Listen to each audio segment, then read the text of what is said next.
Hi, I'm Julia with D3 Multisport. I am a swim coach and a triathlon coach. For the last 2 years I've been coaching triathletes, and I've been coaching swimming on and off my whole life. I am a mom of 2 little boys, and I live in Pine, Colorado.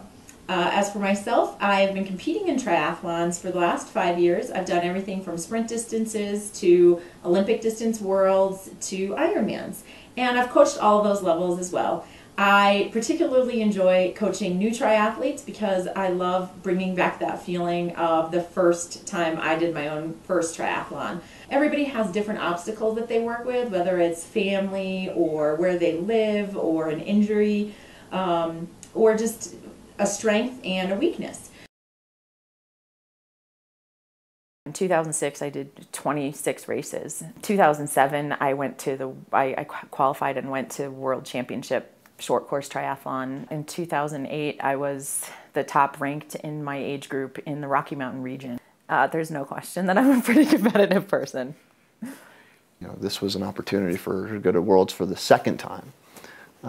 She went to Worlds back in 2007, but now here we are again in 2009, and she was training for that competition. We planned on a bike ride, and my plan for the bike ride was to have a warm-up, and then I was going to do a race pace section. And we were riding straight through an intersection in a bike lane, and a car turned and hit the two of us. Julia's friend that was riding with her called me, and she said, she's like, "Chris, this is an emergency. You need to get down here now." So I got the boys, and we head down to the hospital, not knowing really what to expect, other than what her friend had said. Both of my legs were pretty badly injured. One of my legs was bleeding pretty badly, and just a big wound. And then the other leg was completely bent in the wrong direction. I had completely dislocated my knee. And Julie had asked me, she's like, "Chris, can you take my helmet off?" And I'm like, "Well, Julie, you're not wearing your helmet. You have a neck brace on." And she, "Oh, okay." And then a few seconds later, "Chris, can you help me with my helmet? You need to take my helmet off." And that repeated itself, 20 or so times while I was there. Dr. Weintraub from Craig Hospital highly suggested that I go to Craig for rehabilitation, not just of my physical injuries, but for the brain injury. And my inpatient therapist had me download a few games onto my iPhone and then onto my computer that would help me build those memory skills, but not only memory, but speed. Like, one of the simplest games was the numbers 1 to 25 would pop up on my screen, and I would have to touch the numbers 1 to 25, and they were in a different order every time. So just being able to absorb things. In retrospect, I have to believe it's one of the best things that happened, was that I was taken to a place where I was cared for, not only for my physical injuries, but I was taught about the brain injury and how to integrate back into my life. Our life is what happened before the accident, what after accident. I mean, after the accident. I mean, that's how a lot of things get defined now. But before, she, she could be juggling 50 balls, and you throw another one at her, and boom, and she's still going. And now, it's not like that. Now she can juggle, a couple of things, a handful of things, and she needs to be very cognizant about, what she has on her plate. And what I notice is if you throw something that she's not ready for, it's very, very stressful. I'm an athlete. I am very used to being exhausted physically. I am not used to getting exhausted mentally and emotionally the way that I do now. Look, if mom's had a busy day, that, she's going to be exhausted at 7 o'clock at night.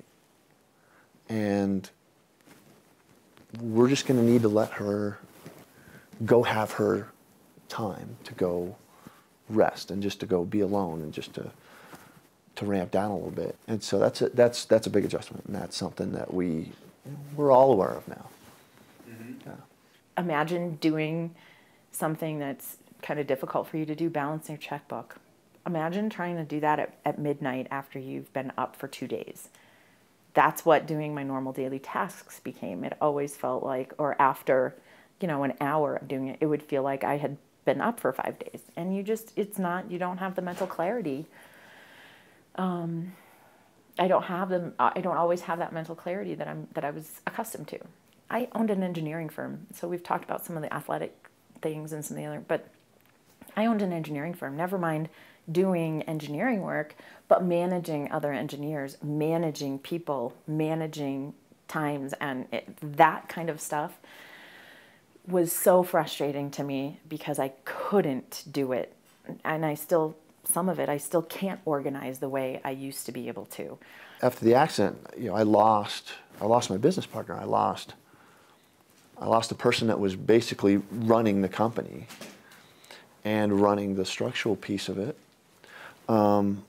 Clients viewed our company after the accident as, well, Julia's not there, and that's who we work with.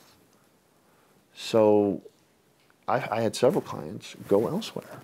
I don't own an engineering firm anymore. That's not what I do because I can't handle the stress and the pressure, and I don't feel like I could do a good job at it. So instead, I'm still working through finding other ways to. I have a different job now. She worked at a bike shop part-time for a while, and she liked that, and you could see where, the joy of what she did, but before, could roll into now it's an employment. And so the job she has now, talking to people about, sporting equipment, it's kind of cool. I would not have necessarily looked for a different career, but I have to tell you, I like my new career a whole lot. I really enjoy what I'm doing now. I'm working with people more. I'm working in the sports industry, which I love. So it's a different, yeah, I could sit here and go, but it's awful because I can't ski as much as I used to. I can't run as fast as I used to. And I could list off all the things I can't do as well, but I can list off the things that have gotten better too. Julie's asked me not to, make too much of it, but for me, it was a big deal.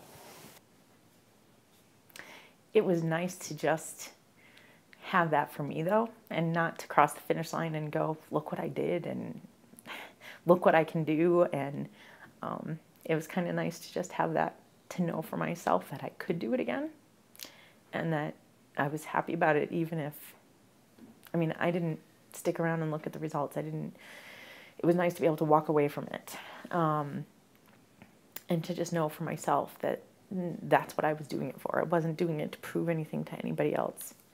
And for a long time, one of the successes that I did find was I kind of poured myself into the coaching. I was coaching triathletes and endurance athletes, and I would, as much as I loved seeing them succeed, just having myself, whether it was success or not, whether it was winning or not, it was crossing the finish line, which I had been telling these people that I coach for a long time that that's the important part, is that you're getting to your finish line. And it was good to be able to do that for myself. It's good to see that she's really getting that athleticism back after 2.5 years of not having that, when it was such a big part of her life. To start seeing that again, it's pretty great.